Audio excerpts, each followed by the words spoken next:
Celine is so back, baby, and I am obsessed. Michael Ryder predstavil prvú kolekciu, teda jeho prvú kolekciu pre Celine a za mňa úplne oh my god. Milujem.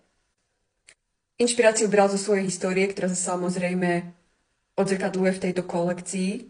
Milujem tie mužské strihy a do popredia dávam doplnky, tašky, šperky, opasky a celkový ten styling. A dokonca mi neprekážajú ani potlače a logá. A kebyže ťa takto vidím na ulici, tak si pomyslím, wow, máš štýl, máš vkus.